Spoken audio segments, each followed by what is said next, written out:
नमस्कार। नमस्कार। और आपको नवरात्रि की बहुत बहुत शुभकामनाएं। और कुछ ही दिनों में देश रामनवमी का पर्व मनाएगा। रामनवमी की बहुत बहुत शुभकामनाएं। आपको भी। मेरा पहला सवाल होगा ये कि आपने कई भाषणों में कहा है कि 2024 आपका लक्ष्य नहीं है, 2047 है।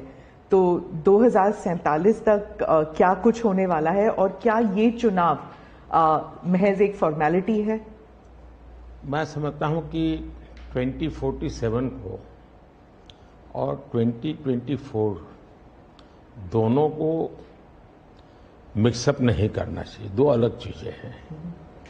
जब देश आजादी के 75 साल अमृत महोत्सव मना रहा था, उसी समय मैंने ये विषय सबके सामने रखना शुरू किया था, आज से 1-2 साल पहले। और मैं ये कहता था कि 2047 देश की आजादी के 100 साल होंगे। स्वाभाविक रूप से ऐसे जो माइलस्टोन होते हैं वो एक प्रकार से नया उत्साह भरते हैं, नए संकल्प के लिए व्यक्ति को तैयार करते हैं। और उस अर्थ में मेरा मत था कि एक मौका है, 75 साल पर हम खड़े हैं, 100 साल पहुंचने वाले हैं। इस 25 साल का सर्वाधिक उपयोग कैसे करें? हर इंस्टीट्यूशन, हर कोई अपना एक लक्ष्य बनाए। भाई मैं अपना गांव का प्रधान हूं, 2047 तक मेरे गांव में इतना तो मैं करूंगा। आरबीआई को मैं कार्यक्रम में अभी गया, 90 साल का उनका कहा। तो मैंने कहा कि 10 साल बहुत महत्वपूर्ण है, आपके 100 साल होंगे, इस पर अभी से सोचिए।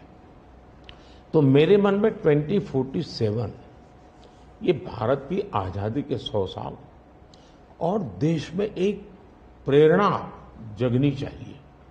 और आजादी के 100 साल अपने आप एक बहुत इंस्पिरेशन है, किसी व्यक्ति की जरूरत नहीं है। तो एक पार्ट तो वो है। दूसरा है 2024। 2024 ये चुनाव का हमारा जो क्रम है 5 साल का, उसके हिसाब से वो आया हुआ क्रम है। और मैं मानता हूं कि चुनाव ऑल टुगेदर डिफरेंट थिंग है। एक तरफ इस चुनाव में आप देखते हैं, लोकतंत्र में चुनाव को हमने लाइट नहीं लेना चाहिए। ये एक बहुत बड़ा महापर्व है और इसलिए मेरा तो मत है कि उत्सव के रूप में मनाना चाहिए। उससे जैसे स्पोर्ट्स, उसका जब फेस्टिवल होता है, स्पोर्ट्स के इवेंट होते हैं, वो स्पोर्ट्समैन स्पिरिट को पैदा करते हैं। प्रतिस्पर्धा भी। जब खेल का मैदान होता है तो देखने वाले, खेलने वाले, स्पोर्ट्समैन स्पिरिट का एक एनवायरनमेंट क्रिएट होता है जो हमारे संस्कार बन जाते हैं। चुनाव का ये माहौल अगर हम उत्सव में पलट दें, लोकोत्सव बना दें, तो हमारी रगों में डेमोक्रेसी, आने वाली पीढ़ियों के रगों में वो संस्कार बन जाती है। और लोकतंत्र के लिए बहुत आवश्यक है कि लोकतंत्र ये सिर्फ संविधान की सीमाओं में नहीं बंधना चाहिए, हमारी रगों में होना चाहिए, हमारे संस्कार में होना चाहिए। और उस अर्थ में मैं 2024 को देखता हूं। ये बात सही है कि हमारा 25 साल का विजन, और उसमें मैंने बहुत काम किया है। और ये आज कर रहा हूं ऐसा नहीं है। शायद मैं जब गुजरात में था तब भी इन दिशा में सोचता था। अब देखिए 2024 का चुनाव तो देश के सामने एक अवसर है कि एक कांग्रेस सरकार का मॉडल और एक बीजेपी सरकार का मॉडल, उनका 5-6 दशक का काम, मैं उनके लिए बहुत खुला मैदान छोड़ता हूं। 5-6 दशक का काम और मेरा सिर्फ 10 साल का काम। कंपैरिजन कीजिए, किसी भी क्षेत्र में कंपैरिजन कीजिए, अगर कुछ कमियां होगी तो भी हमारी एफर्ट्स में कमी नहीं रही होगी। दूसरा, मुझे 10 साल में 2 साल तो कोविड की लड़ाई में जाना पड़ा और आफ्टर इफेक्ट भी बहुत था। फिर भी आज हम कंपैरेटिवली देश को स्पीड कहो, स्केल कहो, सर्वांगीण विकास की बात करें तो वो कहें, सर्वसमावेशक विकास की बात कहें तो वो देखें। हर पैरामीटर पे आपको कांग्रेस के मॉडल से एक ऐसा मॉडल नजर आ रहा है कि हाँ, इस रास्ते पर हम चलेंगे इतनी गति से, और गति और बढ़ानी है मुझे। अगले टर्म में गति भी बढ़ानी है और स्केल भी बढ़ाना है, तो वो तो मेरा लक्ष्य ही है। दूसरा, आप देखेंगे कि जब देश चलाने की देशवासी जिम्मेवारी देते हैं तो आपका सिंगल माइंडेड फोकस होना चाहिए। देश के लोग दुर्भाग्य से पहले की राजनीतिक कल्चर ने परिवार को कैसे मजबूत बनाना, परिवार की जड़ों को कोई उखाड़ न दे, उसी में शक्ति लगाते रहे। जबकि मैं देश मजबूत इसी एक लक्ष्य को लेकर के काम कर रहा हूं। मेरी सरकार पूरी उस लक्ष्य को लेकर काम रहेगी। और जब देश मजबूत होता है तो हर कोई उसका बेनिफिशियरी संतोष अनुभव करता है। कहा यार कुछ तो हो रहा है, मेहनत तो कर रहा है, ईमानदारी से कर रहा है, इन चीजों का इम्पैक्ट होता है। तो 2024 ये चुनाव है और चुनाव का मैदान है, तो हम एक अपने ट्रैक रिकॉर्ड को लेकर के गए हैं और वे अपने ट्रैक रिकॉर्ड को लेकर के आए हैं। अब प्रधानमंत्री जी, आपने दो चीजों का जिक्र किया जिसके बारे में पूछना चाहूंगी। एक तो वो जब आरबीआई में जब आपने कहा 2014 विजन वगैरह की बात कर रहे थे, तो जब आप कहते हैं कि ट्रेलर है, आपके स्पीचेस में कहते हैं अभी तो ट्रेलर है, मैं बहुत कुछ करने वाला हूं, तो एक कस्बा होता है जो थोड़ा नर्वस हो जाता है कि करने क्या वाले हैं मोदी जी। एक वो नर्वस होते हैं, जो दूसरी जिनका विश्वास आप पर पूर्ण तरह है, वो सोचते हैं कि हाँ अभी और काम बाकी है और मोदी जी उसे अंजाम देने वाले हैं। तो दोनों के लिए आप अगर हमें बताएं कि विजन क्या है कि 2047 तक किस तरह ये विजन सक्सेसफुल होगा, क्या आपका गेम प्लान है? जब मैं कहता हूं कि मेरे मन में बहुत बड़े बड़े प्लान है और उसके लिए बहुत बड़े बड़े फैसले हैं, किसी को डरने की जरूरत नहीं है। मेरे निर्णय किसी को डराने के लिए नहीं है, किसी को दबाने के लिए भी नहीं है। मेरे निर्णय देश के सर्वांगीण विकास के लिए है, जन कल्याण के लिए है। देश के युवाओं के एस्पिरेशंस को मैं देर करना नहीं चाहता हूं, मैं समय बिगाड़ना नहीं चाहता हूं, उस अर्थ में मैं कह रहा हूं। दूसरी बात है, ज्यादातर सरकारों का स्वभाव होता है वो ये मिजाज में रहते हैं हमने तो सब कुछ कर लिया, हम तो सब कुछ करते हैं। मैं नहीं मानता हूं मैंने सब कुछ कर लिया है। मैंने ज्यादा से ज्यादा करने का प्रयास किया है, सही दिशा में जाने का प्रयास किया है। फिर भी बहुत कुछ है जो मुझे अभी भी करना है, क्योंकि मैं देखता हूं मेरे देश की कितनी आवश्यकताएं हैं। हर परिवार का सपना, वो सपना कैसे पूरा हो, ये मेरे दिल में पड़ा हुआ है। और इसलिए मैं कहता हूं जो हुआ है वो ट्रेलर है, आपको अच्छा लगा है, लेकिन मैं बहुत अधिक करना चाहता हूं, उस अर्थ में मैं उस बात को कहता हूं। दूसरी बात है कि 2047 का जो विजन का सवाल है, एक तो मैं लंबे समय तक मुख्यमंत्री रह करके आया हूं और मैं अनुभव करता था कि बार बार चुनाव, आचार संहिता, किसी भी राज्य में चुनाव हो तो मेरे राज्य से 30-40 सीनियर अच्छे अफसर ऑब्जर्वर के नाते जाते थे इलेक्शन ड्यूटी, तो 40-50 दिन तक वो बाहर रहते थे।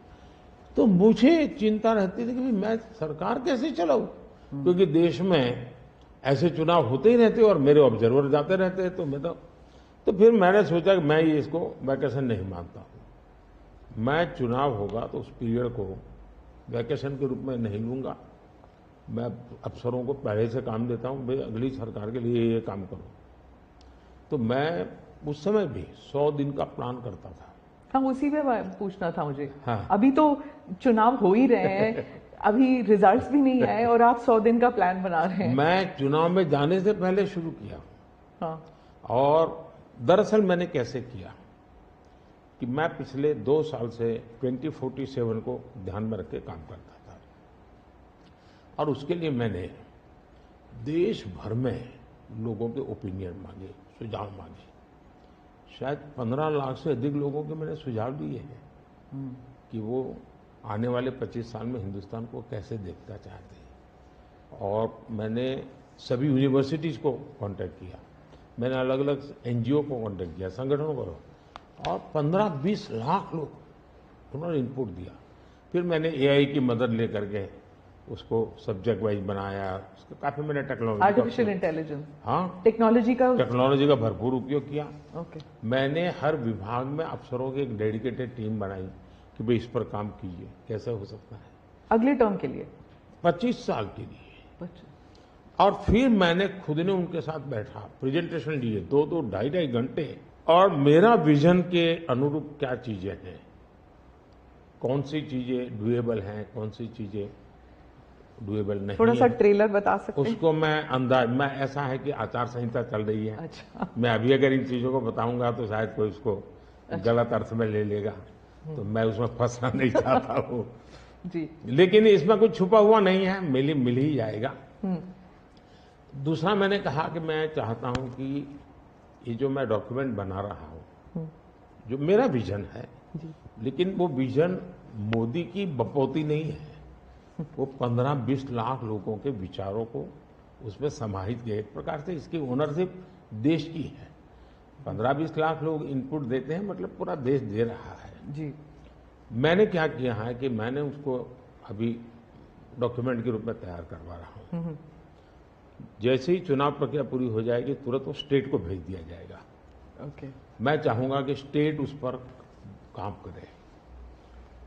स्टेट को क्या लगता है, क्या हो सकता है, क्या नहीं। और वो सिर्फ बीजेपी स्टेट्स नहीं है, सभी नहीं, पूरा देश, ये देश का है, ये भाजपा का नहीं है जी। ओके। ये काम देश का है जी। फिर मैं नीति आयोग की मीटिंग बुलाऊंगा, उसमें इस पर व्यापक चर्चा करूंगा मुख्यमंत्रियों के साथ, और फिर उसमें से एक फाइनल चीज बनेगी।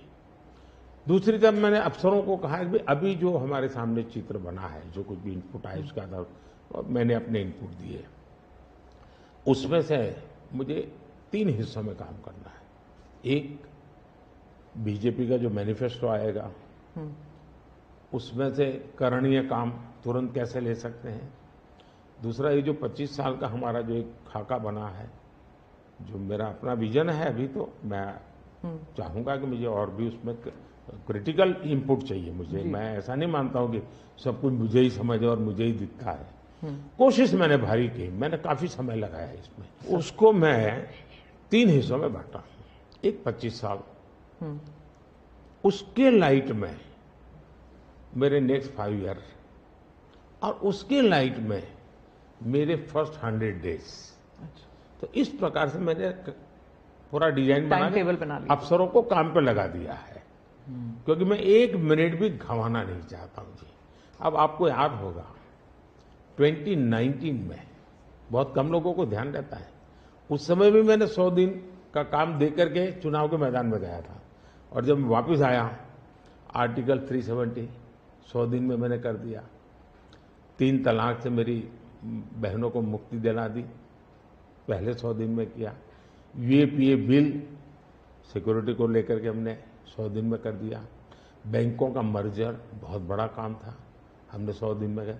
इतना ही नहीं, पशु का टीकाकरण, ये कोविड के टीकाकरण की इतनी चल रहा है ना, मैं देश में पहली बार करीब 15,000 करोड़ रुपया लगा करके पशुओं के टीकाकरण का बड़ा अभियान चला रहा हूं, और मैंने 19 में पहले 100 दिन में किया था।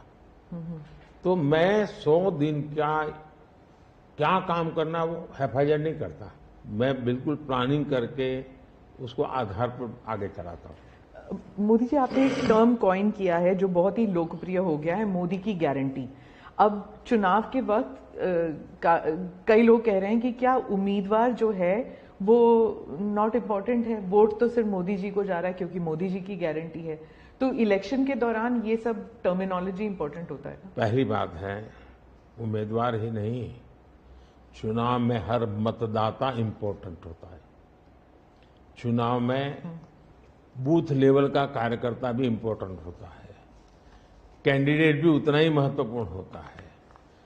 और इसलिए ये कह देना कि और किसी का महत्व नहीं होता है, ये वरना इतना बड़ा चुनाव हो ही नहीं सकता है जी, तो बहुत महत्व होता है। जहां तक गारंटी का सवाल है, आज हमारे यहां दुर्भाग्य से शब्दों के प्रति जो कमिटमेंट होना चाहिए, वो एक प्रकार से लग रहा है कि ये तो चलते का नाम गाड़ी, कुछ भी बोल दो, कहीं पर भी बोल दो, कोई जिम्मेवारी नहीं। अब आप देखा होगा इन दिनों एक नेताजी के पुराने ढेर सारे वीडियो बाजार में घूम रहे हैं और उनके एक विचार से दूसरा विचार कितना कॉन्ट्राडिक्टरी है। अब लोग एक साथ देखते होगा, अरे ये आदमी इतना हमें मूर्ख बनाता था, हमारी आंख में धूल झोंकता। अभी मैंने एक नेता का भाषण सुना, उन्होंने कहा एक झटके में मैं गरीबी हटा दूंगा। अब जिनको 5-5, 6-6 दशक देश का राज करने को मिला, वो जब आज कहेंगे कि मैं एक झटके में गरीबी हटा दूंगा, तो देश सोचता है ये क्या बोल रहे हैं। तो मुझे लगता है पॉलिटिकल लीडरशिप की क्वेश्चनेबल होती जा रही है। ऐसे में प्राण जाए और वचन न जाए, ये महान परंपरा से हम निकले हुए लोग हैं। मैं मानता हूं कि नेताओं ने ओनरशिप लेनी चाहिए, जिम्मेवारी लेनी चाहिए। ये मैं जो बोल रहा हूं मतलब मेरी जिम्मेवारी है, ये कोई करेगा ऐसा करेगा ऐसे नहीं चलता है। और उसमें से मैंने बल दिया है गारंटी का। मैं कमिटमेंट भी करता हूं और उसका मैं ओनरशिप ले रहा हूं। और जब ओनरशिप लेते हैं ना, तो देश को भरोसा होता है। आज आप देखिए कि हम जो बात कहते हैं उस पर लोगों का भरोसा है। 370 हटाऊंगा, भले हमें पार्टी का जन्म हुआ तब से हम कह रहे थे, हमारे श्यामा प्रसाद मुखर्जी ने बलिदान दिया था, लेकिन हम उस पर पक्के मन से लगे हुए थे।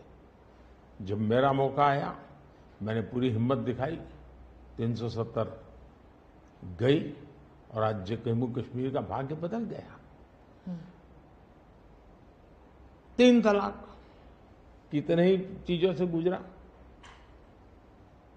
पॉलिटिकल लीडरशिप डर गई, लोगों को रहा भी इनके पर क्या भरोसा करें। ये तो एक बार एक बोलते दूसरे, लोगों का भरोसा तब बनता है, कहेगा यार ये खुद खड़े रहेंगे, ये खड़े रहेंगे। और जाना भी है तो जिम्मेवारी लेकर के जाएंगे कि भाई ये था, मैं सोचा था, नहीं कर पा रहा हूं, मैं जा रहा हूं वापिस। लेकिन भरोसा बहुत बड़ी ताकत होती है और भारत जैसे देश में ये भरोसा को मैं अपनी जिम्मेवारी मानता हूं और इसलिए मैं बार बार गारंटी ये कहता हूं। मोदी जी, आप भरोसे की बात करते हैं, जब भी हमारे कैमरा टीम्स जहां भी जाते हैं वो सब यही कहते हैं कि जो मतदाता हो या कैंडिडेट हो, वो सब यही बात करते हैं, मोदी पर भरोसा। तो have we come to this situation जहां पे पहले बोला जाता था कि Indira is India, India is Indira, और अब है मोदी इज भारत, भारत इज मोदी। क्या उस लेवल पर पहुंच गए हैं? ऐसा है कि देश ये कहता है, और जो मैं खुद भी फील करता हूं, कि ये मां भारती का बेटा है, ये मां भारती का संतान है। उससे ज्यादा न लोग मुझे मेरे लिए सोचते हैं, न ही मेरे लिए बोलते हैं। भारत मां का संतान है, मां की सेवा कर रहा है, तो इतना ही बहुत है। मैं राम मंदिर प्राण प्रतिष्ठा की बात करती हूँ। इसको एक राजनीतिक रंग नहीं चढ़ना चाहिए था, लेकिन हो गया है। और जब इलेक्शंस आ गए हैं तो फिर चाहे ऑपोजिशन हो या बीजेपी हो, एक दूसरे पर आरोप लगाते हैं, तुम पापी तुम पापी। कांग्रेस कहती है कि इसका राजनीतिकरण बीजेपी ने किया, इसलिए वो पापी है। बीजेपी कहती है कि न्योता देने के बावजूद आप प्राण प्रतिष्ठा में आए नहीं, इसलिए आप पापी हैं। तो इसे आप कैसे देखते हैं? पहली बात है कि इसका राजनीतिकरण किसने किया। और इसको आज की घटनाओं से मत, जब हमारा जन्म भी नहीं हुआ था, हमारी पार्टी पैदा भी नहीं हुई थी, उस समय अदालत में ये मामला निपटाया जा सकता था, समस्या का समाधान हो सकता था। भारत विभाजन हुआ तो विभाजन के समय ये तय कर सकते थे, चलो भाई इतनी इतनी चीजें ऐसा कर लो, वो नहीं किया गया। क्यों? कि एक ऐसा हथियार हाथ में है, जो हथियार वोट बैंक पॉलिटिक्स के लिए मजबूती का एक दांव है, इसलिए उसको पकड़ के रखा गया और बार बार उसको भड़काया गया। अब जब ये अदालत के अंदर मामला चल रहा था, अदालत में अभी जजमेंट ना आए वहां तक कोशिश की गई। न्यायिक प्रक्रिया से होना चाहिए, तो हमारा संविधान हमें कहता है और सरकार की तो जिम्मेवारी है, लेकिन उसमें भी अड़ंगे डालना, ये क्यों? क्योंकि उनके लिए ये राजनीतिक हथियार था, ऐसे लोगों के लिए। और देखिए, राम मंदिर का ऐसे लोग हैं, राम मंदिर कर रहे हैं, तुम्हें मार देंगे, ऐसा करके वोट बैंक बनाने का एक तरीका था। अब हुआ क्या, राम मंदिर बन गया तो उनके हाथ से वो मुद्दा ही चला गया। अब वो किसी को डरा नहीं पा रहे हैं, राम मंदिर आ जाएगा, आ गया, कुछ नहीं हुआ, आग नहीं लगी कोई। दूसरा, इनकी प्रकृति, आप सोमनाथ मंदिर से लेकर के अब तक की घटनाएं देखिए, वे भारत की मूलभूत आस्थाएं, भारत का मूलभूत जो पिंड है, उसके प्रति नेगेटिविटी लेकर के ही देश में वो अपनी बातें। अब सोमनाथ मंदिर को क्या प्रॉब्लम था? सरदार पटेल थे, डॉक्टर राजेंद्र बाबू को जाना था, वहां तो न जनसंघ था, न भाजपा था, न आरएसएस थी, न कोई लड़ाई थी, लेकिन उन्होंने मना कर दिया जाने। वो जो नेहरू जी की जो चिट्ठी थी, हाँ, जो भी है, अब ये और वो परंपरा आज भी चल रही है कि प्राण प्रतिष्ठा का निमंत्रण मिले और आप उसको ठुकरा दें। सचमुच में तो आपको गर्व होना चाहिए कि ये राम मंदिर निर्माण करने वाले जो भी लोग हैं, जिन्होंने संघर्ष भी किया है, वे आपके सारे पाप भूल करके, सारे आपके गुनाह भूल करके घर में आकर के आपको इनवाइट कर रहे हैं और नए से व्यवहार शुरू करना चाहते हैं। आप उसको भी उस पुराने मिजाज से ठुकरा दे, तब लगता है कि आपके लिए वोट बैंक एक बहुत बड़ी आपकी मजबूरी है। और उस वोट बैंक के चलते इस प्रकार की चीजें होती रहती। और ये किसी को नीचा दिखाना, किसी का अपमान करना, ये अपना अधिकार मानते हैं। और मैं कभी कभी कहता हूं, ये तो नामदार है, हम तो कामदार है। अब मैं नॉर्थ ईस्ट जाऊं, वहां के लोग कोई कपड़े पहना दे, मैं पहनता हूं, उसकी भी मजाक उड़ाना, यानी हर चीज की। मैं तमिलनाडु जाऊं, लुंगी पहनूं, तो उनको लगता है देखो ये कर रहा है, वो कर रहा है। मैं हैरान हूं जी, इतनी नफरत लोकतंत्र में नहीं होती है, नहीं होनी चाहिए। देखिए, हमारे लिए, मैं मानता हूं ये न राजनीति का विषय हम लोगों के लिए है, न होना चाहिए और न कभी होगा। हमारे लिए एक जबरदस्त आस्था का विषय है जी। और ये कोई प्रभु राम का संबंध कोई मेरे कारखाना नहीं आया जी, हजारों साल से, और दुनिया के अनेक देशों में है। जब ये राम मंदिर का निमंत्रण देने के लिए ट्रस्ट के लोग मुझे आए, उन्होंने ठुकरा दिया। मैं सोचने लगा, इतना बड़ा मुझे दायित्व दिया जा रहा है, मैं अपने आप को योग्य कैसे करूं, अपने आप को योग्य कैसे बनाऊं। तो मैंने कुछ लोगों की एडवाइस ली, कुछ संतों की, कुछ जानकार लोगों की, मेरी स्पिरिचुअल लाइफ से जुड़े हुए कुछ लोगों को मैंने पूछा कि भाई, मैं इसको एक प्रधानमंत्री के रूप में इस कार्यक्रम को नहीं लेता हूं, एक राम भक्त के रूप में करना चाहता हूं, मुझे क्या करें। उसमें से मुझे सुझाव आया, तो सुझाव तो बहुत, लेकिन मैंने फिर कुछ अध्ययन भी किया और मैंने मनोमन तय किया कि मैं 11 दिन का अनुष्ठान करूंगा। और मैं जमीन पे सोता था, नारियल के पानी पर रहता था, और तय किया मैं प्रभु राम जहां जहां गए थे उसमें जहां भी मैं जा सकता हूं जाने का प्रयास करूंगा। और वहां मैं अपना, जब मैं श्रीरंगम मंदिर में गया, दक्षिण भारत में, हाँ। दक्षिण भारत में। और कम्ब रामायण का मैंने पाठ किया वहाँ। तब मुझे वहाँ के लोगों ने बताया कि साहब 800 साल पहले जब कम्ब रामायण की रचना हुई तो पहला पाठ इसी जगह में हुआ, और मैं देख रहा सबके आंख में आंसू थे। ये जो मैंने अनुभूति की है साउथ में खास करके, यहाँ बैठे हुए लोगों को अंदाज नहीं आएगा जी कि क्या भक्ति है, क्या आस्था है और कितनी पवित्रता है उसमें। मेरा कार्यक्रम नोन नहीं था, मेरा काम भी ऐसा व्यक्तिगत था, लेकिन जो जन सामर्थ्य एक प्रकार से मुझे उनके भाव में अनुभव कर रहा था, तो मेरे लिए शायद मेरी स्पिरिचुअल जर्नी की एक बहुत बड़ा महत्वपूर्ण एक 11 दिन की घटना में देखता हूँ मैं। और राम मंदिर प्राण प्रतिष्ठा को मैंने बहुत गंभीर लिया था जी। मैंने एक इवेंट के रूप में नहीं लिया था जी, मेरे लिए वो इवेंट नहीं था। वो एक स्पिरिचुअल मूवमेंट था आपके लिए? मैं मानता, मुझे दिखता था वो 500 साल का संघर्ष, मुझे दिखता था 140 करोड़ लोगों की श्रद्धा, सपने, और देश के गरीब गरीब लोगों ने पाई पाई देकर के मंदिर बनाया है जी। ये मंदिर 3 चीजें मैं देखता हूं। एक, 500 साल का अविरत अखंड एक निष्ठ संघर्ष, लाखों लोगों का एक काम के लिए बलिदान। दूसरा, लंबी न्यायिक प्रक्रिया, इतने सालों की न्यायिक प्रक्रिया, और न्यायिक प्रक्रिया के हर तराजू से तूल करके निकला हुआ, कसौटी हुआ।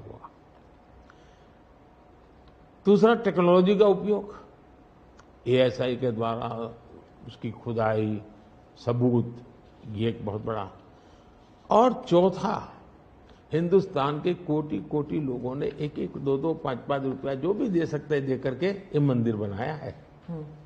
ये मंदिर सरकारी खजाने से नहीं बना है। ये ऐसे पहलू हैं कि जो भारत के स्वाभिमान को, भारत के सामर्थ्य को, भारत के सपनों को, भारत के संकल्प को और भारत के आने वाली पीढ़ी को बहुत बड़ी प्रेरणा देने वाले हैं।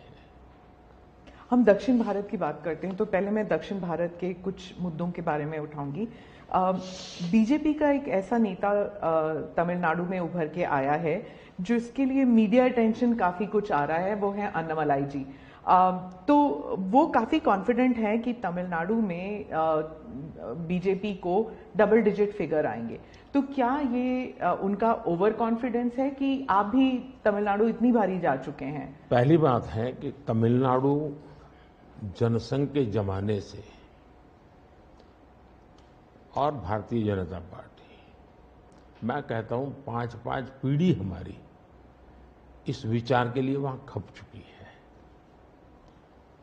तो एक निरंतर काम चला है। जब कांग्रेस से लोग निराश हुए तो प्रादेशिक पक्षों की तरफ गए, और लंबे अरसे तक प्रादेशिक पक्षों का जो कुछ भी कामकाज देखा है, अब लोग निराश हो गए।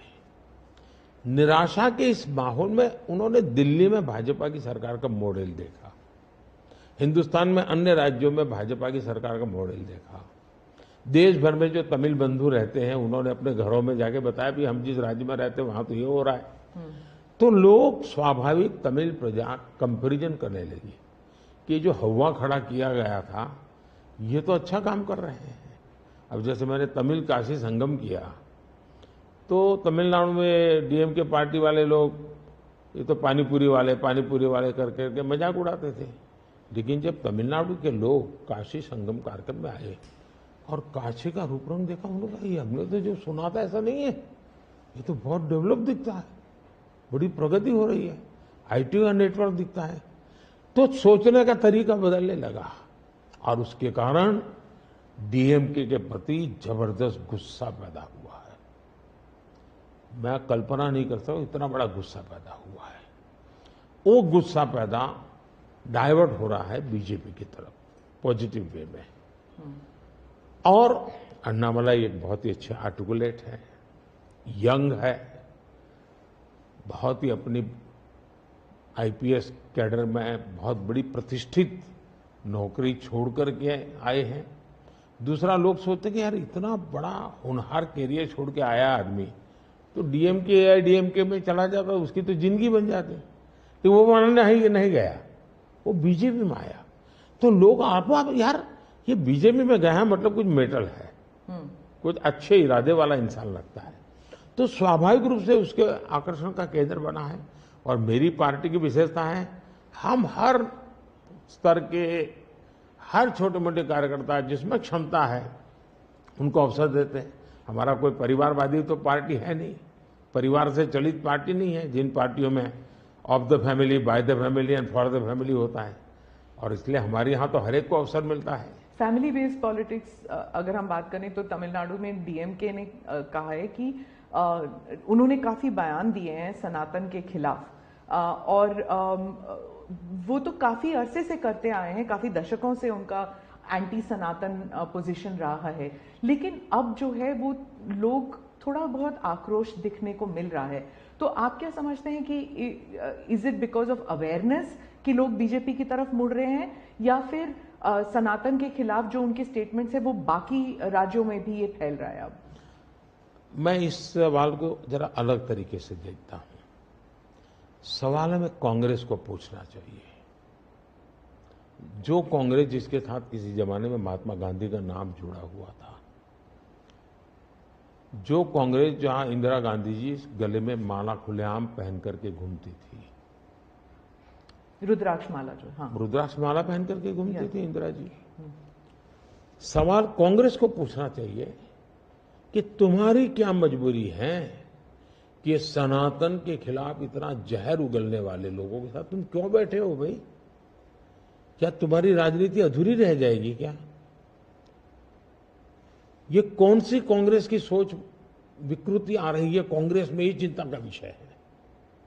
डीएमके का तो जन्म शायद इस नफरत में पैदा हुआ होगा, और धीरे धीरे वो नफरत का खेल भी उनका लोग स्वीकार करने नहीं लगे हैं, और इसलिए वो नए नए तौर तरीके अपना करके बोल रहे हैं।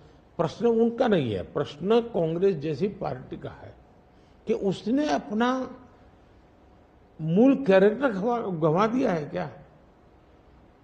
जब संविधान सभा में जो लोग बैठे थे तो ज्यादातर गांधीयन लोग थे, ज्यादातर कांग्रेस की विचारधारा से जुड़े हुए लोग थे, और पहला संविधान बना, उसके हर पेज पर जो पेंटिंग है रामायण, वो सनातन की ही परंपरा से जुड़े हुए हैं।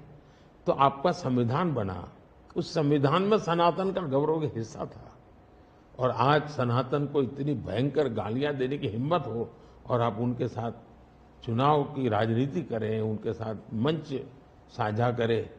मजबूरी कांग्रेस की, ये देश के लिए चिंता का विषय है।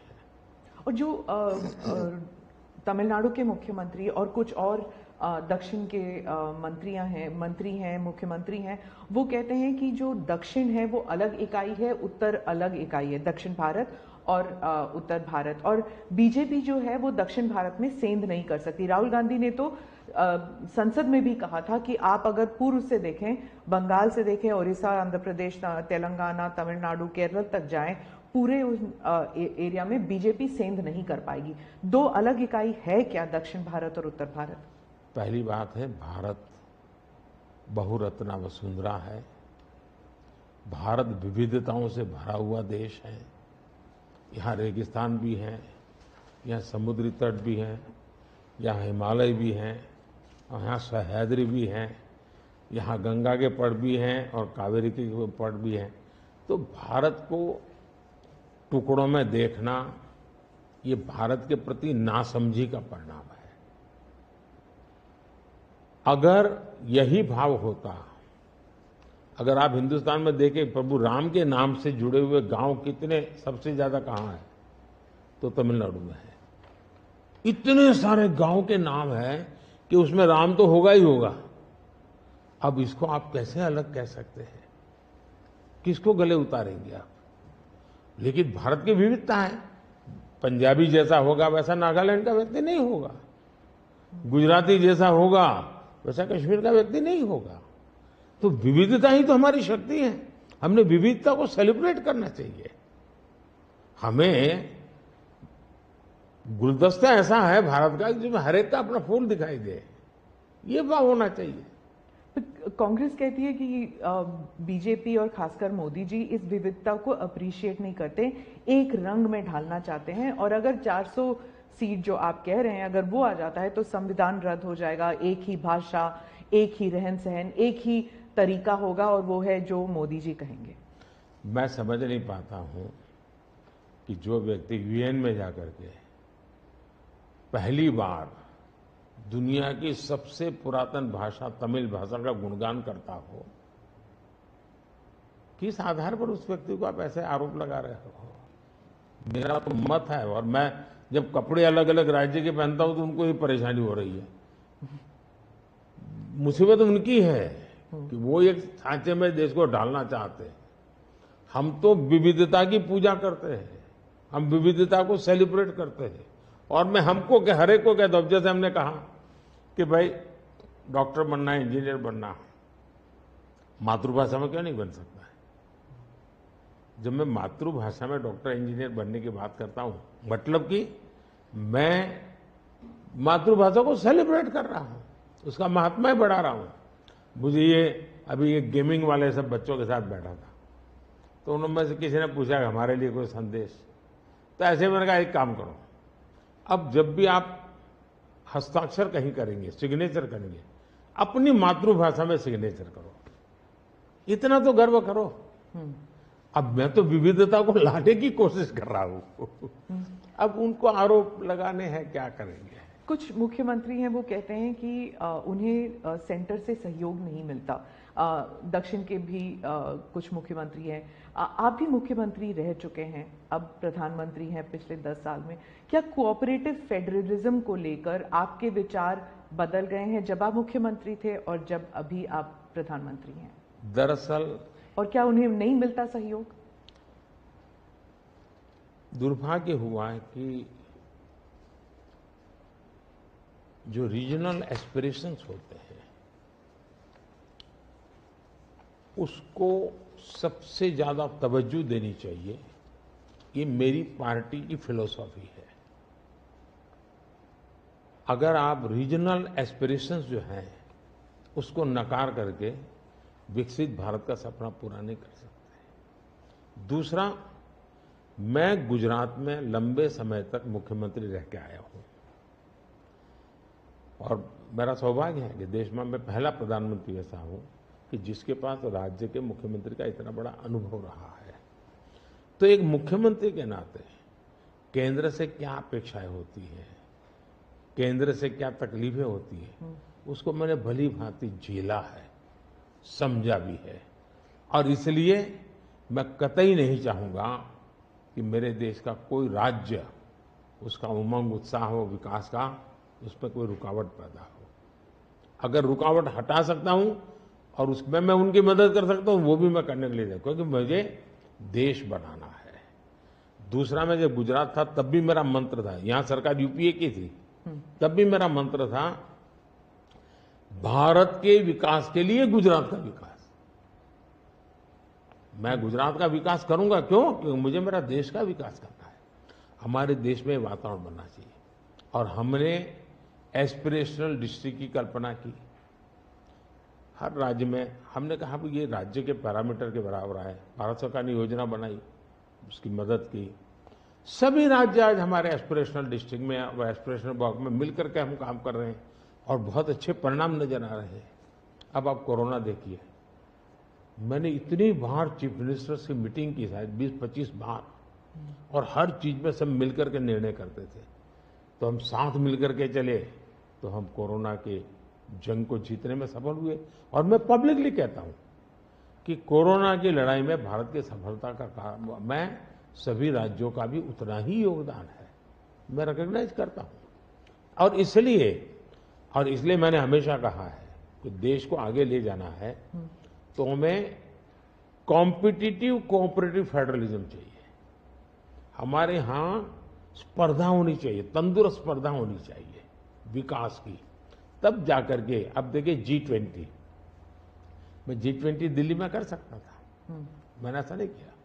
हिंदुस्तान के हर राज्य में G20 समिट किया, क्योंकि हर राज्य में G20 को सबसे ज्यादा अवसर मिले, लोगों को उस राज्य को देखने का अवसर मिले, राज्य को अपना एक्सपोजर के लिए ग्लोबल प्लेटफॉर्म मिल जाए। क्यों? क्योंकि मैं चाहता हूं मेरा देश का हर कोना मेरे लिए देश ही है।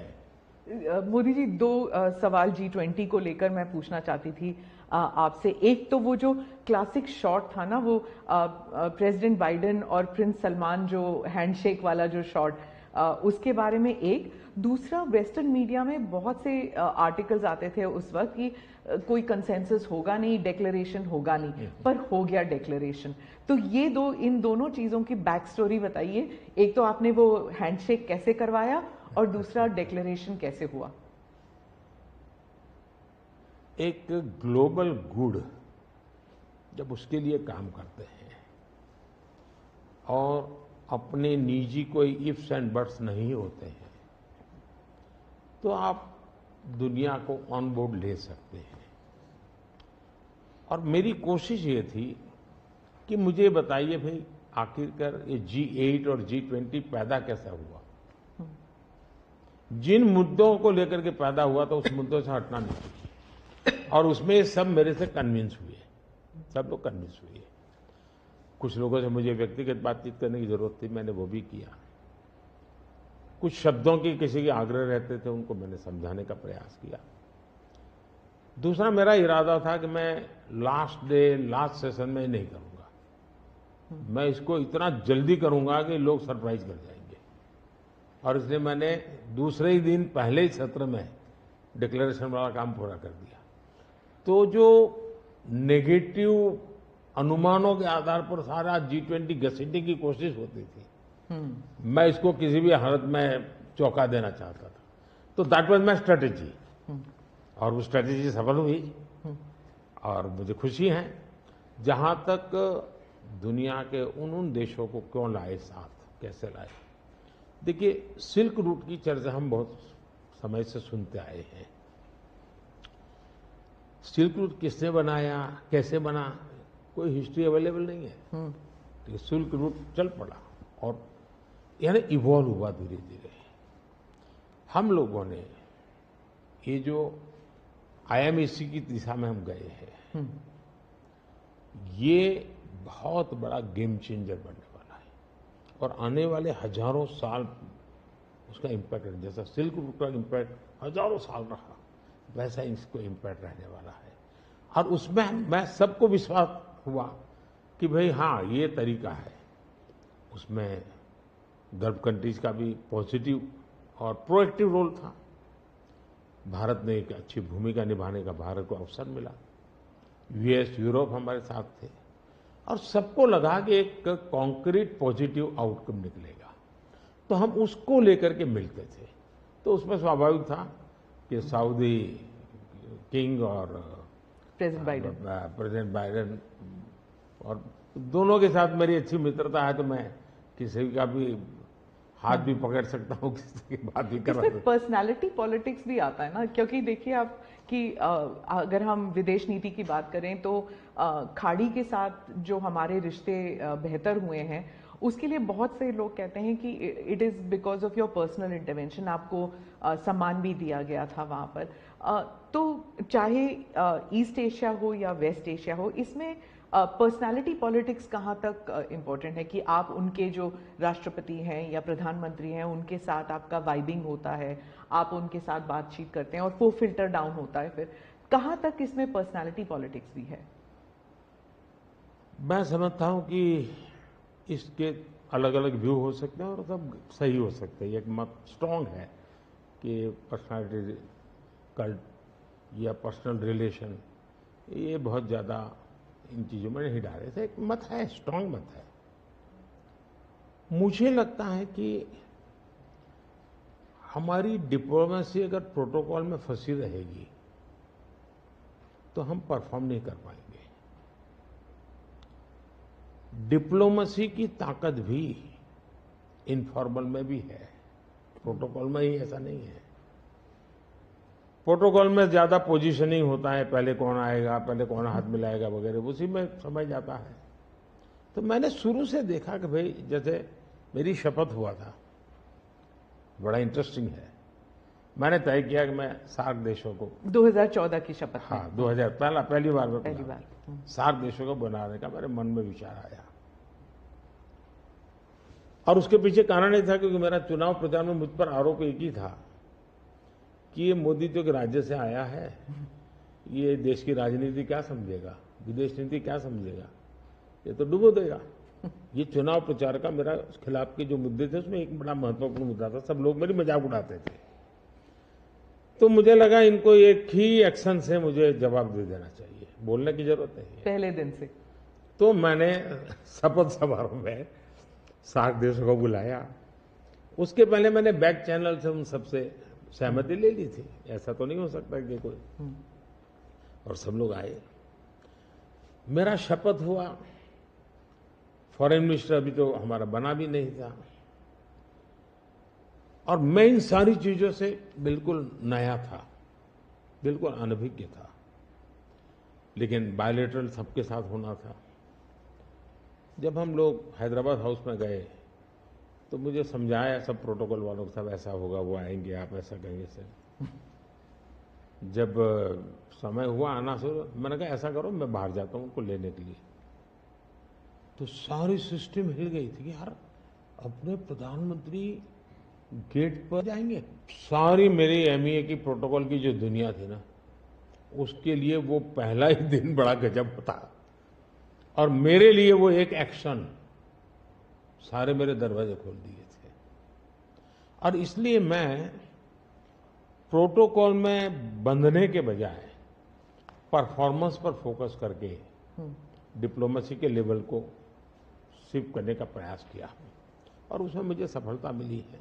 President Obama, president Biden, president Trump, इन तीनों के साथ आपने काम किया हुआ है, और इंडिया यूएस रिलेशंस एक अपवर्ड ट्रैजेक्टरी पे हैं। लेकिन बहुत से मुल्क हैं जो भारत की अपवर्ड ट्रैजेक्टरी से परेशान होते हैं। ये इट इज़ अंडरस्टूड कि ये है, जैसे कि चाइना, क्योंकि वो दे यूज टू थिंक कि ग्रुप ऑफ टू होगा, एक तरफ चाइना, एक तरफ अमेरिका, मतलब दो पावर सेंटर्स होंगे। तो मैं सिर्फ उदाहरण के लिए चाइना दे रही हूँ, लेकिन हमारे इर्द गिर्द जो मुल्क हैं वो भी थोड़े असमंजस में है कि ये भारत की ट्रैजेक्टरी इतनी ऊपर इतनी जल्दी जा रही है। क्या हम अपने नेबरहुड को अपनी सक्सेस स्टोरी का हिस्सा नहीं बना सकते? अच्छा सवाल आपने पूछा। हमारी डे वन से पॉलिसी है, एक नेबर फर्स्ट, दूसरा एक्ट ईस्ट। तो जो हमारे ईस्टर्न पार्ट के जो हमारे आसियान कंट्री के देश हैं, उसमें हमने एक्ट ईस्ट पॉलिसी लिया है, यहाँ नेबरहुड फर्स्ट। तो ये हमारा डे वन से हमारे देश की भी पॉलिसी है और हमारी भी पॉलिसी है। पहले लूकैस था, मैंने आकर के उसको एक्ट ईस्ट कहा। लेकिन इसमें दूसरा, आज दुनिया के सैकड़ों मील दूर भी कोई देश है, उनको लगता है कि भारत की प्रगति में हमारा कोई बेनिफिट है, तो पड़ोसी क्यों नहीं देखेगा? आज पड़ोसी सबसे ज्यादा खुश हैं क्योंकि भारत उनके सबसे, अब जैसे कोविड के कालखंड में कोई पड़ोसी देश ऐसा नहीं है कि जिसकी हमने मदद नहीं की हो। नेचुरल कैलेमिटी, कोई ऐसा देश नहीं है। अब जब नेपाल में भूकंप आया, फर्स्ट रिस्पॉन्डर हम थे। श्रीलंका में बहुत बड़ा क्राइसिस आया, उस क्राइसिस के समय सबसे ज्यादा उनको मुसीबत में से बाहर निकालने का कोई काम किया है हिंदुस्तान ने किया, और पब्लिकली वो रिकॉग्नाइज करते, इसको कहते हैं। और इसलिए मैं तो दूसरा अनुभव कर रहा हूं, वो हमसे बहुत अपेक्षाएं करते हैं, और पॉजिटिव अर्थ में मैं कहता हूं, अच्छे रूप में देखते हैं। और भारत ने भी कहा है कि भाई हम हमारे सभी देशों को, पड़ोसियों को शक्तिशाली और समृद्ध देखना चाहते हैं। आपने दोस्ती का हाथ बढ़ाया था 2014 से ही पाकिस्तान, चाइना के साथ भी ऐसे किया था। लेकिन जब आप सक्सेस स्टोरी या अपने नेबरहुड फर्स्ट की बात करते हैं तो पाकिस्तान, चाइना, मालदीव्स ये भी आते हैं, और यहाँ पर कटाक्ष है अगर आप बात करें तो। इसके लिए सुधार उसमें उनकी अंदरूनी राजनीति महत्वपूर्ण है। भारत और उन देशों का संबंधों से ज्यादा उनका इंटरनल पॉलिटिक्स के लिए कुछ चीजें जरूरी है। जी, विदेशी मीडिया जो है वो हमेशा कहती है कि Modi is the most popular prime minister in India. वो इस बारे में कोई दो राय नहीं है, लेकिन ये भी कहती है कि a strong Modi means democracy start sliding. मतलब लोकतंत्र के लिए खतरा है अगर मोदी जी और स्ट्रांग हो जाएंगे। लेकिन भारत में कुछ और ही है। वो वही रेटिंग्स, वही एजेंसीज कहते हैं कि लोग जो हैं वो खुश हैं कि मोदी जी अगर स्ट्रांग हो जाएं, तो उन्हीं के रेटिंग्स ये कहते हैं। आप इस बारे में क्या कहेंगे? पहली बात है कि उनकी टर्मिनोलॉजी क्या है और उनके इस कंक्लूजन पर आने का आधार क्या है, ये अपने आप में एक रिसर्च का विषय है। लेकिन मैं ये समझ नहीं पाता हूं कि जिस देश में 6 लाख पंचायतें चुने हुए लोगों से चलती हो, दुनिया में कोई देश ऐसा है कि जहां 6 लाख पंचायतें और नियमित रूप से चुनाव जहां होते हैं, इतने राज्य, अनेक पार्टियों की सरकारें। हमारे देश में शायद ही कोई ऐसी पॉलिटिकल पार्टी होगी जो कहीं सत्ता में ना हो। तो ये सब होने के बावजूद अगर ये कहना कि सर्वसत्ताधीश कोई बन रहा है, तो ये तो मुझे लगता है उनको जानकारियों का अभाव है। दूसरा, अगर मोदी सर्वसत्ताधीश के रूप में रहता तो G20 में मेरे अगल बगल में ही कर रहा है। मैंने तो राज्यों के पास, क्योंकि डेमोक्रेटिक कैरेक्टर है ये हमारा। मोदी जी एक मैं मदर ऑफ डेमोक्रेसी इसकी दुनिया में गुंज कर रहा हूं, तो उनको क्वेश्चन हो रहा है, क्योंकि वो अभी भी स्वीकारने को तैयार नहीं कि भारत मदर ऑफ डेमोक्रेसी है। हाँ, एक सवाल था, यूक्रेन में जब युद्ध चल रहा था तो भारत के जो वहां पर छात्र थे उन्हें सुरक्षित रूप से वापस भारत लाया गया। ये एक दिल हिलाने वाला किस्सा था। इसमें आपने हॉस्टिलिटीज रोकने के लिए पर्सनल हस्तक्षेप किया था, पर्सनल इंटरवेंशन किया था, ये सुनने में आया है। तो इसके बारे में कुछ बताएंगे? देखिए, यूक्रेन की चर्चा जरा ज्यादा हुई है, लेकिन मैं 14 से लेकर ऐसी कई घटनाएं हैं। अगर आपने एक सुषमा स्वराज जी का एक इंटरव्यू है, आप देखिए कि कैसे यमन में से हमने हिंदुस्तान के लोगों को लाए, और सऊदी किंग के साथ मैंने बात कर करके उनसे कहा, भाई मुझे वहाँ यमन से लोगों को लाना है, तो आपका बॉम्बार्डिंग चल रहा है, हम कर नहीं पा रहे हैं, मुझे कैसे मदद करेंगे? तो उन्होंने कहा कुछ समझ दीजिए मुझे। और सुषमा जी ने अपने इंटरव्यू में सारी चीजें कही हुई है। भारत की रिक्वेस्ट पर एक पीरियड रहता था जिस पीरियड में बॉम्बार्डिंग नहीं होता था, और उस समय हम हवाई जहाज में हमारे लोगों को निकालते। यमन से करीब 5000 लोगों को हम लाए थे। उसी प्रकार से यूक्रेन में, मेरा यूक्रेन से भी इतना ही घनिष्ठ नेता है, मेरा रशिया से भी इतना ही घनिष्ठ नाता रहा है। दोनों राष्ट्रपति के साथ में बहुत मित्रतापूर्ण मेरा रहा है। मैं पब्लिकली राष्ट्रपति पुतिन को कह सकता हूं कि युद्ध का समय नहीं है। मैं यूक्रेन को भी कह सकता हूं पब्लिकली कि बातचीत के रास्ते पर ही जाना चाहिए, और इसके कारण मेरी क्रेडिबिलिटी है। और जब मैंने कहा भाई भारत के इतने लोग, हमारे नौजवान फंसे हुए हैं और मुझे आपकी मदद चाहिए, और मैं आप क्या व्यवस्था कर सकते हो? फिर मैंने बताया मैंने इतनी इतनी व्यवस्था की है, आप इतना मेरी मदद कीजिए। उन्होंने मदद की, और भारत के तिरंगे की ताकत इतनी थी कि विदेशी व्यक्ति की भी भारत का तिरंगा हाथ में रखता था तो उसके लिए जगह मिल जाती थी। तो मेरा तिरंगा ही मेरी गारंटी बन गया था। मोदी जी, मैं डोमेस्टिक पॉलिटिक्स पे वापस आती हूँ। एक सवाल है इलेक्टोरल बॉन्ड्स के बारे में। राहुल गांधी जो है वो हर भाषण में कहते हैं, और विपक्ष के नेता भी कहते हैं कि इसमें धांधली हुई है। आपकी पार्टी के लोग भी कहते हैं कि अगर गलती है, अगर इसमें कोई गुंजाइश है इसके सुधार में, तो वो कर सकते हैं। क्या ये गलत फैसला था इलेक्टोरल बॉन्ड्स का? पहली बात है कि हमारे देश में लंबे अरसे से चर्चा चली है कि चुनावों में काला धन एक बहुत बड़ा खतरनाक खेल हो रहा है। देश के चुनावों को काले धन से मुक्ति मिले, इसके लिए कुछ करना चाहिए। चर्चा लंबे समय से चल रही है। चुनाव में खर्च तो होता ही होता है, कोई इनकार नहीं कर सकता है। मेरी पार्टी भी करती है, सब पार्टियां करती है, कैंडिडेट भी करते हैं, और पैसे लोगों से लेने पड़ते हैं, सब पार्टियां लेती हैं। मैं चाहता था कि हम कुछ कोशिश करें कि इस काले धन से हमारे चुनाव को कैसे मुक्ति मिले, ट्रांसपेरेंसी कैसे आए। एक प्रामाणिक पवित्र विचार मेरे मन में था, रास्ते खोज रहे थे, एक छोटा सा रास्ता मिला, वही पूर्ण है। वैसे हमने उस समय भी क्लेम नहीं किया था, पार्लियामेंट में डिबेट में सबने उसको सराहा भी था। आज जो लोग उलट पुलट बोल रहे हैं उन्होंने सराहा था, पार्लियामेंट डिबेट देख लीजिए। हमने कैसे कैसे काम किया, जैसे 1000 और 2000 के नोट खत्म कर दिए। चुनाव में वही बड़े बड़ी मात्रा में ट्रैवलिंग करते हैं, क्यों कि ये काला धन खत्म हो। हमने सुप्रीम कोर्ट ने कहा था कि 20,000 रुपये तक पॉलिटिकल पार्टियां कैश ले सकती हैं। मैंने कानून बनाकर, नियम बनाकर के 20,000 को 2,500 कर दिया। क्यों? क्योंकि मैं नहीं चाहता था कि ये कैश वाला कारोबार चले। फिर मैंने कहा है कि इलेक्टोरल बॉन्ड, कि जो पार्टी अपना सीक्रेसी मेंटेन करना चाहती है।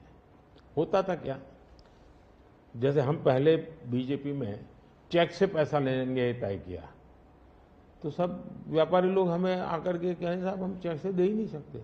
हमने कहा क्यों नहीं दे सकते? बोले हम चेक से देंगे तो हमें लिखना पड़ेगा, हम लिखेंगे तो जो सरकार है वो देखेगी कि ये विपक्ष को इतना पैसा दिया, तो हमें तो वो परेशान करेंगे।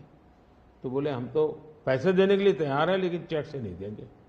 तो मुझे याद है हमारे 90 के दशक में जो चुनाव में हमको बड़ी दिक्कत आई थी, पैसे नहीं थे हमारे पास, और हम नियम लगा के बैठे थे कि हम चेक से लेंगे। देने वाले देने को तैयार थे, चेक से देने की इनकी हिम्मत नहीं थी। तो ये सारी चीजों का मुझे पता था। तो मैंने कहा तो हमने कहा भाई ऐसा है, अब देखिए इलेक्टोरल बॉन्ड न होते तो किस व्यवस्था में ताकत है वो ढूंढ के निकालते कि पैसा कहां से आया और कहां गया। ये तो इलेक्टोरल बॉन्ड की सक्सेस स्टोरी है कि इलेक्टोरल बॉन्ड थे तो आपको ट्रेल मिल रहा है मनी का, कि किस कंपनी ने दिया, कैसे दिया, कहां दिया। अब उसमें अच्छा हुआ बुरा हुआ वो विवाद का विषय हो सकता है, इसकी चर्चा हो। मुझे जो चिंता है वो, मैं ये कभी नहीं कहता हूं निर्णय में कोई कमी नहीं होती है, निर्णय तो चर्चा कर सीखते हैं, सुधारते हैं, इसमें भी सुधार के लिए बहुत संभावना है। लेकिन आज हम पूरी तरह काले धन की तरफ देश को धकेल दिया है, और इसलिए मैं कहता हूं सब लोग पछताएंगे जब बाद में ईमानदारी से सोचेंगे, सब लोग पछताएंगे। अब देखिए इलेक्टोरल बॉन्ड का भी विशेषता थी, कैसा झूठ चल रहा है। कुल देश में 3,000 कंपनियों ने इलेक्टोरल बॉन्ड दिए हैं। उसमें 3,000 में 26 कंपनियां ऐसी हैं जिन पर कार्रवाई हुई है। ये कहते हैं ना ईडी वीडी टिकना फला, 3,000 डोनर है, उसमें सिर्फ 26, और उनमें से 16 कंपनियां ऐसी थी छापा जब लगा उस समय बॉन्ड खरीदा। कोई जोड़ सकता है इसको, अगर बॉन्ड खरीदा, लोग ये जोड़ रहे हैं, उसकी विशेषता यह है कि ये जो 16 कंपनियों ने बॉन्ड खरीदा उसमें से 37 पैसा अमाउंट बीजेपी को डोनेशन में मिली। 63% बीजेपी के विरोधी पार्टियों को मिली। अगर पूरे जोड़े जाएं तो हाँ, मैं ये 16 कंपनी जिसका ईडी सीबीआई कोई न कोई उस समय एक्शन भी हुआ और बॉन्ड भी निकला। 37% अमाउंट बीजेपी ने, 63 ऑपोजिशन को। क्या ईडी रेड करे और ऑपोजिशन को डोनेशन देने का कार्यक्रम वर्क करे? क्या बीजेपी ऐसा करेगी? इसका मतलब कि 63% पैसा विपक्ष के पास जाए और आप आरोप हम पर लगाए, लेकिन उनको गोलमोल बोलना है और भाग जाना है।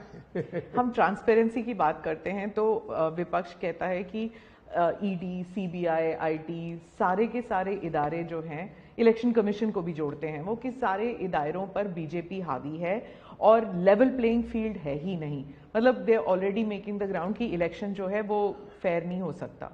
इसमें एक भी कानून मेरी सरकार ने नहीं बनाया, चाहे ईडी हो, सीबीआई हो, चाहे इलेक्शन कमीशन। ऊपर से हमने तो इलेक्शन कमीशन में सुधार किए हैं। आज इलेक्शन कमीशन बनता है तो ऑपोजिशन भी उसमें होता है। पहले तो प्रधानमंत्री एक फाइल पे साइन करके इलेक्शन कमीशन बना देता था, और जो उनके परिवार के साथ निकट जुड़े थे ऐसे ऐसे लोग इलेक्शन कमिश्नर बने थे। ऐसे लोग इलेक्शन कमिश्नर बने थे जो वहां से निकलने के बाद राज्यसभा के मेंबर बने, उनकी सरकार के मिनिस्टर बने। ऐसे इलेक्शन कमिश्नर बने थे जो कांग्रेस के बाद में कैंडिडेट बने। और इसलिए हम उस लेवल पे प्ले नहीं कर सकते, तो हमारा लेवल प्ले फील्ड हो ही नहीं सकता, हम ऐसे बन ही नहीं सकते। हम अच्छे रास्ते पर जाना चाहते हैं, हम उस रास्ते पर जाना नहीं चाहते। दूसरी बात है, आखिर ईडी सीबीआई कैसे बनी? ईडी वगैरह का आप देखेंगे या इलेक्शन कमीशन, अपने एक कहावत है, नाच न जाने आंगन टेढ़ा। और इसलिए कभी ईवीएम का बहाना निकालेंगे, कभी मूलतः पराजय के लिए वो कुछ रीजनिंग अभी से सेट करने में लगे हैं ताकि पराजय उनके खाते में न चढ़ जाए। वो कह रहे हैं लड़े कैसे आप? या तो ऑपोजिशन लीडर्स को जेल में डाल रहे हैं, या फिर अगर वो आपकी पार्टी में आ गए तो सारे पाप धुल गए। कितने ऑपोजिशन लीडर जेल में हैं? कोई मुझे बताए। और क्या यही ऑपोजिशन लीडर उनके सरकार चलाते थे? या जेल का डर है? हाँ? डर तो पाप का होता है जी, ईमानदार को क्या डर होता है? मेरे यहां भी तो उन्होंने मेरे होम मिनिस्टर सबको जेल में डाल दिया था। दूसरा, ईडी की बात करते हैं। आप गुजरात के बारे में कह रहे हैं जब आप मुख्यमंत्री? हाँ, मैं मुख्यमंत्री था। अच्छा, जो ईडी की बात करते हैं, ईडी ने जितने केसेस किए ना, उसमें से सिर्फ, देश को समझना, सिर्फ 3% ही पॉलिटिकल लोग इन्वॉल्व है जिन पर एक केस हुई है। 97% जिनका राजनीति से कोई लेना देना नहीं, ऐसे लोगों है को हुआ है जो कोई ड्रग माफिया है, कुछ अफसर हैं जो करप्शन करते हैं, कुछ अफसर हैं जो बेनामी संपत्ति बना के बैठे हुए हैं। 97% केस उन पर हुए हैं, जेलों में वो लोग गए हैं। अच्छा, मजा देखिए, ईडी एक स्वतंत्र संस्था को काम कर देना चाहिए, नहीं करने देना चाहिए? बनाई क्यों भाई? 2014 से पहले ये संपत्ति अटैच करने का ईडी को अधिकार है। 2014 से पहले उन्होंने सिर्फ 5,000 करोड़ रुपए की संपत्ति अटैच की। कौन रोकता था ईडी को भाई? और किसके लाभ में कहता? मेरे कालखंड में गलत काम करने वालों की 1 लाख करोड़ रुपए की संपत्ति अटैच हुई है। क्या ये देश की जनता का पैसा नहीं है? दूसरा आंकड़ा तो आप और हैरान हो जाओगे। 2014 पहले इसी ईडी ने देश में से 34 लाख रुपए, 34 लाख रुपया कैश जब्त किया था। मतलब कि स्कूल बैग में आ जाए इतना पैसा, स्कूल बैग में आ जाए। पिछले 10 साल में हमने 2,200 करोड़ रुपया कैश जब्त किया है, 2,200 करोड़ रुपया कैश जब्त किया है। कहां 34 लाख, कहां 2,200 करोड़? 34 लाख रुपया एक बैग में आ जाता है, 2,200 करोड़ रुपया सीव करना है तो वो हाथी का छोटा सा ट्रक आता है ना, 70 ट्रक लगेंगे तब जाकर इतना रुपया हमने ईडी ने हमारे यहां हमारे कालखंड में। इसका मतलब ये है कि ईडी सही काम कर रही है। कैश पकड़ा है भाई, लोग पकड़े नहीं, कैश भी पकड़ा है। और मेरा ये कमिटमेंट है जी, मैं ये कन्विंस हूं कि भ्रष्टाचार ने देश को तबाह करके रखा है। हमें देश में से भ्रष्टाचार के खिलाफ लड़ाई लड़नी चाहिए, पूरी ताकत से लड़नी चाहिए। और ये मेरा व्यक्तिगत रूप से मेरा ये कन्विक्शन बना हुआ है। एक सवाल आर्थिक इशू पर है कि जब इलॉन मस्क भारत आने वाले हैं और वो जब आपसे अमेरिका में मिले थे तो उन्होंने कहा था वो आपके प्रशंसक हैं, is a fan of yours. क्या हम भारत में टेस्ला कार, स्टारलिंक ये सब देखेंगे? और इससे जुड़ा एक सवाल था कि क्या जब ऐसे कंपनीज भारत में आएंगे तो क्या नौकरियां बढ़ेंगी? क्योंकि बहुत से लोग चाहते हैं कि, और थोड़ा भय भी है कि जब ये इंटरनेशनल कंपनीज भारत आएंगी तो क्या भारत में नौकरियां होंगी, नहीं होंगी? इन दोनों पर पूछना चाहती हूं मैं। देखिए, पहली बात है, एलन मस्क मोदी के प्रशंसक है, वो अपनी जगह पे है। मूलतः वो भारत के प्रशंसक है और मैं अभी उनको मिला ऐसा नहीं। मैं 2015 में उनकी फैक्ट्री देखने गया था, वो कहीं बाहर थे, तो स्पेशली अपने सारे कार्यक्रम कैंसिल करके वो वापस आए। मुझे सब चीजें खुद ने अपनी फैक्ट्री में दिखाई और उनका विजन क्या है वो मैं उनसे समझा। मैं अभी गया भी, दोबारा भी उनसे मिला था और अभी वो भारत आने वाले भी हैं। देखिए, भारत में पिछले 10 साल में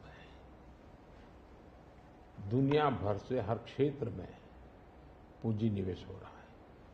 अब हमारा ईवी मार्केट, इलेक्ट्रिक व्हीकल का मार्केट कितना बड़ा बना है, आपको जानकर के हैरानी होगी कि कितना बदलाव आया है, लोग पकड़ नहीं पाते। 2014-15 में हमारे देश में 2000 इलेक्ट्रिक व्हीकल थे, 2000 बिके थे। 14-15 में 2000 इलेक्ट्रिक व्हीकल बिके थे। 2023-24 में 12 लाख इलेक्ट्रिक व्हीकल बिके हैं। कहा 2000 और कहा 12 लाख। इसका मतलब इतना बड़ा चार्जिंग स्टेशन का नेटवर्क बना है, पर्यावरण को बहुत बड़ी मदद मिली है। यानी एक प्रकार से, और उसको लेकर के हमने आपको एक पॉलिसी का रूप दिया है। हमने दुनिया को कहा कि भाई भारत बहुत तेजी से ईवी पे जा रहा है, मैन्युफैक्चरिंग करना चाहते वो आना चाहे आइए। इतना ही नहीं, मैं चाहता हूं हिंदुस्तान में निवेश आना चाहिए, क्योंकि भारत में वो चीजें जिसमें भले पैसा किसी का भी लगा हो, पसीना मेरे देश का लगना चाहिए, उसके अंदर सुगंध मेरे देश की मिट्टी की आनी चाहिए, ताकि मेरे देश के नौजवानों को रोजगार मिले। और मैं उसके लिए, अब देखिए, गूगल उसका बड़ा काम यहां कर रहा है, सैमसंग यहां पर आया, एप्पल बहुत बड़ी मात्रा में यहां पर आया।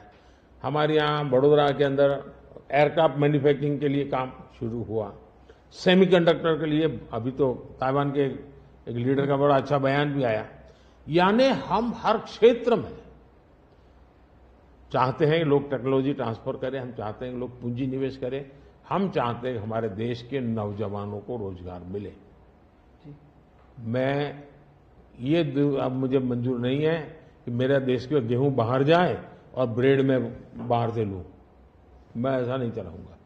जो भी करूंगा मेरे देश में करूंगा, मेरे देश के नौजवानों के लिए करूंगा, और मैं इसके लिए नीतियां भी बनाता हूं, हिम्मत के साथ बनाता हूं, और लोग आ भी रहे हैं, भरोसा कर रहे हैं।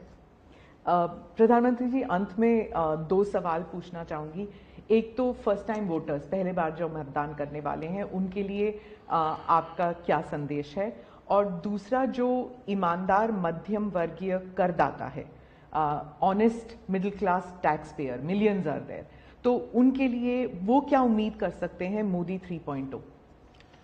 देखिए, मैं जो विकसित भारत की बात करता हूं, उसके साथ साइमल्टेनियस किसका भविष्य जुड़ा हुआ है? जो आज 20 साल का, 22 साल का है, वो 2047 में है, उसकी पूर्ण जिंदगी का एक कालखंड है एक प्रकार से। तब वो 40, 45, 50 का होगा। मतलब ये भारत के विकसित भारत बनने की प्रक्रिया और उसकी जिंदगी की प्रक्रिया दोनों साथ है। गोल्डन अपॉर्चुनिटी है उसके साथ। ये सबसे ज्यादा बेनिफिशियरी आज का जो फर्स्ट टाइम वोटर है, वो 2047 का सबसे बड़ा बेनिफिशियरी बनने वाला है। ये बात मैं उसको समझा रहा हूं कि भाई मैं तेरा भविष्य बना रहा हूं, तुम मेरे साथ जुड़ जाओ। और मैं क्या मानता हूं कि वो जुड़ेगा। दूसरा, फर्स्ट टाइम वोटर जो है वो परंपरागत चीजों से बाहर आना चाहता है। अब आप देखिए विपक्ष का घोषणा पत्र पूरी तरह इकोनॉमी को फेल करने वाला घोषणा पत्र है। एक प्रकार से विपक्ष का घोषणा पत्र देश के जो फर्स्ट टाइम वोटर हैं या पिछले जिनकी उम्र 25 से कम है उनके भविष्य को रौंदने वाला उनका मैनिफेस्टो के इकोनॉमिक प्रोग्राम है। वो तो खटाखट खटाखट खटाखट पैसे देने वाला। मैं उनको क्या करना है, पूरा अगर एनालिसिस करोगे तो सबसे बड़ा नुकसान ये जो देश के 25 साल की उम्र से कम उम्र वाले लोग हैं उनके भविष्य को रौंदने वाला एक उनका इकोनॉमिक प्रोग्राम है जी। बर्बाद हो जाएगा। मुझे उनकी जिंदगी बनानी है। मैं देश में इनोवेशन को बल देना चाहता हूं। देखिए देश में जो पैटेंट इन दिनों रजिस्ट्री हुई, हिस्टोरिकल रिकॉर्ड है पैटेंट के। तो यंग जनरेशन को लगता है हाँ हमारी जिंदगी बढ़ रही है। आज डेटा मेरे देश का इतना सस्ता है। मैं जानता हूं मेरे देश को आर्थिक रूप से नुकसान हो रहा है, लेकिन सस्ता डेटा का परिणाम है कि मैं देश में डिजिटल रिवॉल्यूशन लाने में मेरे नौजवानों को मैंने ताकत दी है। आज वो दुनिया, मुझे अभी गेमिंग वाले बच्चे मिले थे, वो कहते थे साहब दुनिया के देश में हम खेलने के लिए जाते हैं, वहां डेटा इतना महंगा है। बोले हम 50 बार सोचते हैं, हम भारत के अंदर इतना हमारे लिए अवसर है, इतना सस्ता डेटा है तो हम हिम्मत कर रहे हैं। एजुकेशन में आज डेटा सस्ता होने के कारण उसको कितनी फायदा हो रहा है जी। लॉन्ग डिस्टेंस लर्निंग, हाँ हर चीज में, टेलीमेडिसिन में। ये जो हमने इन चीजों पर कंट्रोल करके रखा है, इसका बहुत बड़ा लाभ हो रहा है, बड़ा रिवॉल्यूशन हो रहा है। और जो मिडिल क्लास टैक्स पेयर है उसके लिए जो, देखिए जहां तक टैक्स पेयर है, सचमुच में टैक्स पेयर का सम्मान होना चाहिए, टैक्स पेयर का गौरव होना चाहिए। आए दिन रास्ते चलते हर टैक्स पेयर को गाली देते रहेंगे तो देश कैसे चलेगा जी? ये मैं समझ नहीं आता हूं ये किस सोच का परिणाम है। देखिए क्या बदलाव आया है। मैं टैक्स पेयर की बात करूं, पिछले 10 वर्ष में आईटीआर फाइल करने वालों की संख्या 2 गुने से अधिक हो गई। पहले 4 करोड़ से भी कम लोग आईटीआर फाइल करते थे, आज 8 करोड़ से ज्यादा लोग आईटीआर फाइल कर रहे हैं। टैक्स कलेक्शन 3 गुना बढ़ोतरी हुई है। मतलब पहले जो नेट टैक्स कलेक्शन होता था वो 11 लाख करोड़ रुपए होता था, आज net tax collection 34 lakh crore रुपए हो रहा है। ये क्यों हो रहा है? उसको भरोसा है कि वो जो पैसा दे रहा है ना वो सही जगह पे उपयोग हो रहा है, विकास के काम, चोरी लूटफाट में नहीं आया, इसलिए वो विश्वास के कारण देने के लिए आगे आया है। दूसरा, 7 लाख रुपए तक की इनकम पर टैक्स हमने माफ कर दिया है, जो पहले 2-2.5 लाख पे अटका हुआ था। 7 लाख रुपए कमाई तक कोई टैक्स नहीं देना है, फिर भी मेरे यहां टैक्स बढ़ रहा है। यानी, और इसलिए मैं मानता हूं, मैं तो हर टैक्स पेयर का हृदय से आभार व्यक्त करता हूं, क्योंकि जो मुझे सपने पूरे करने हैं उसमें टैक्स पेयर जो धन देता है उसी से होने वाला है। और मैं मानता हूं देश की प्रगति के लिए करदाताओं की संख्या बढ़नी चाहिए और करदाताओं पर बोझ कम होना चाहिए। इस मूलभूत फिलॉसफी की तरफ मैं आगे बढ़ना चाहता हूं।